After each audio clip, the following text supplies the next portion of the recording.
இதோ இதில் வந்து போட போகிறோம். இதோ இதுலேருந்து நான் இவ்வளோ கலெக்ட் பண்ணியிருக்கேன் பாருங்கள். பழையது சரியாக பராமரிக்கிறதுனால அவ்வளோதான் வந்துச்சு. இப்போ நம்ம இது எல்லாத்தையும் முளைக்க வைக்க போகிறோம். ஃபர்ஸ்ட் இது வந்து சாயில் எவ்வளோ இறுகி இருக்குது பார்த்தீங்களா.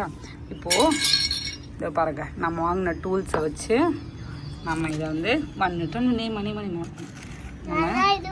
இப்படி கொத்தி விட போகிறோம். ஓகே, இப்படி கொத்தி விட போகிறோம். ஓகே, நம்ம சாயிலை லூஸ் பண்ணிவிட்டு அப்புறம் தான் நம்ம விதை போடணும். இது வந்து நான் ஆல்ரெடி இதுலேருந்து எடுத்தது. இது வந்து வேஸ்ட் பண்ணிடக்கூடாது. இதை நம்ம காய வச்சு வினகர் சீட்ஸை விதை இலைகளாக யூஸ் பண்ணிக்கலாம். இப்போது இந்த சாயில் வந்து லூஸ் ஆகிடுச்சா. இப்போது ஓகே, நான் ஆல்ரெடி இருக்குது பார்த்தீங்களா. இங்கே மண் வந்து ஒரு லேயரை எடுத்து இதில் வச்சுக்கிறேன். ஓகேவா, அப்போ தான் நம்ம இதில் சீட்ஸ் போட்ட பிறகு அது மேலே தூவி விடுறதுக்கு நம்மளுக்கு கரெக்டாக இருக்கும். ஓகே, இப்போ மறுபடியும் இதை ஈக்குவல் பண்ணிவிட்டு லைட்டாக கொத்தி விட்டுருங்க. இங்கே பார்த்தீங்களா இவ்வளோ சீட்ஸ் முளைச்சிருக்கு. அப்படியே எடுத்து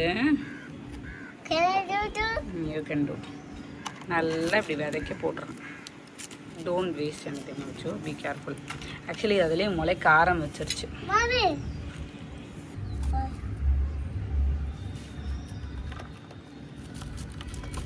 Oh my God.